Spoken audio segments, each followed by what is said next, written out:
Katanya Charles Peirce, kebenaran itu ada dua jenis. Yang pertama, kebenaran transendental. Yang kedua, kebenaran kompleks. Kebenaran transendental itu benar yang ada pada objeknya.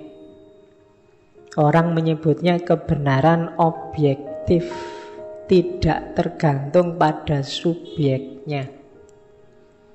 Kalau bahasa agama mungkin ini namanya hak. Benar pada objeknya itu ya, apapun jenis orangnya, dia akan mengatakan hal yang sama karena dia ada di objeknya. Ilmu-ilmu eksakta itu banyak mengandung kebenaran transendental. Contohnya, laptop ini warnanya hitam. Ini kan kebenaran yang benarnya ada di objeknya, tidak di kita. Kalau kamu ngomongnya beda, bukan Pak, itu kuning, kamu yang disalahkan. Kamu dianggap buta warna, wong jelas hitam kok.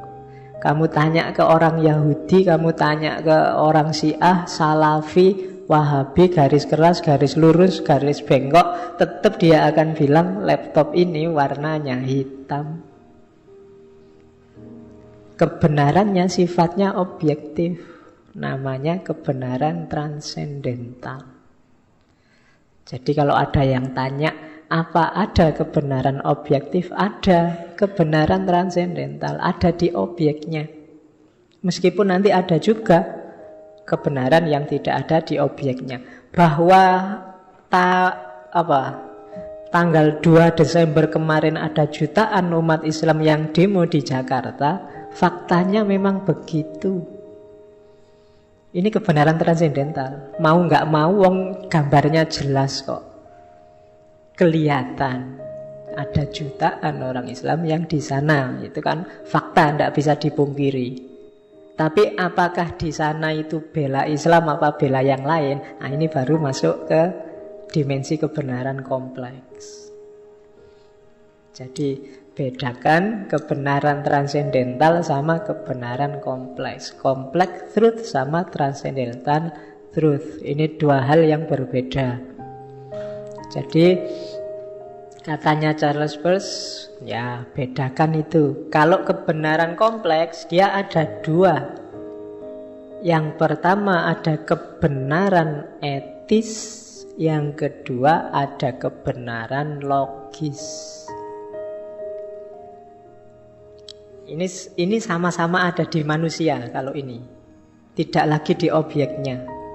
Ada yang etis. Kalau etis itu dasarnya adalah kepercayaan. Kalau logis itu dasarnya akal. Jadi ketika kita ngomong sesuatu, apakah kebenarannya itu masuk akal atau dasarnya kepercayaan, itu namanya kebenaran kompleks. Kalau dasarnya kepercayaan kita, itu namanya kebenaran etis. Kalau dasarnya rasio, itu namanya kebenaran logis. Misalnya kita ngomong, menurut saya Tuhan itu maha kuasa. Kenapa? Karena Al-Quran ngomong gitu. Kenapa? Aku percaya Al-Quran. Ini kebenaran psikologis, etis. Menurutku Tuhan itu luar biasa. Kenapa? Tak lihat alam semesta ini begitu rumitnya, begitu kompleksnya, tapi kok jalannya bisa seimbang ya. Menurut saya ini luar biasa. Nah, ini pakai akal. Namanya kebenaran logis. Jadi kategori-kategori kebenaran itu ada transendental, ada kompleks. Yang kompleks ada dua, ada etis, ada logis. Nanti ukuran-ukurannya beda, parameter-parameternya beda. Jadi kalau berhadapan dengan pernyataan apapun, boleh diklasifikasi. Ini fakta, kebenaran transendental. Ini opini, kebenaran kompleks. Oke. Katanya Charles Peirce, meskipun ada jenis-jenis kebenaran, pada akhirnya semua kebenaran itu ngukur validitasnya adalah aspek pragmatisnya. Pragmatis itu prakteknya, kenyataannya, hasilnya, efeknya. Itu pragmatisnya.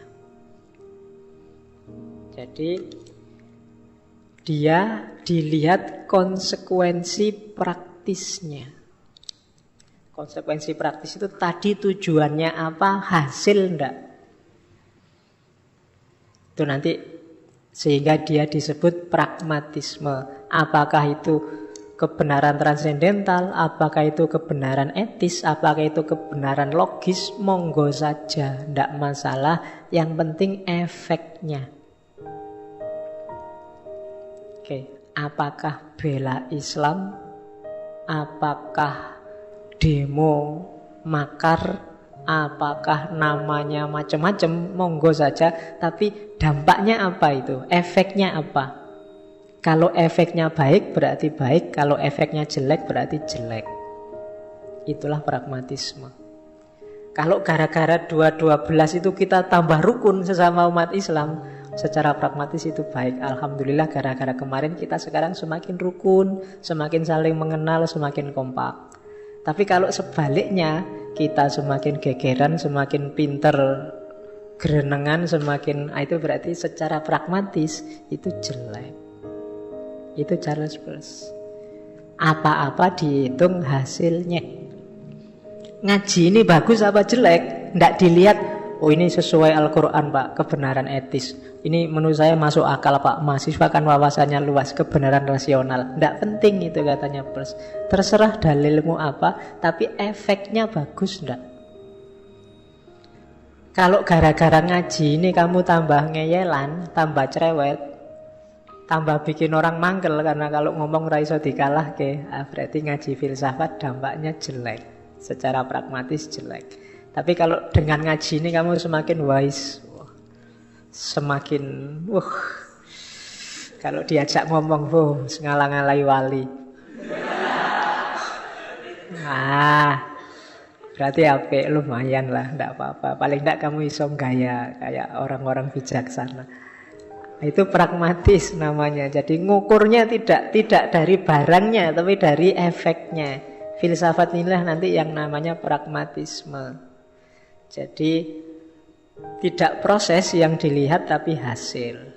Kalau manajemen modern namanya manajemen by result. Dilihat hasilnya.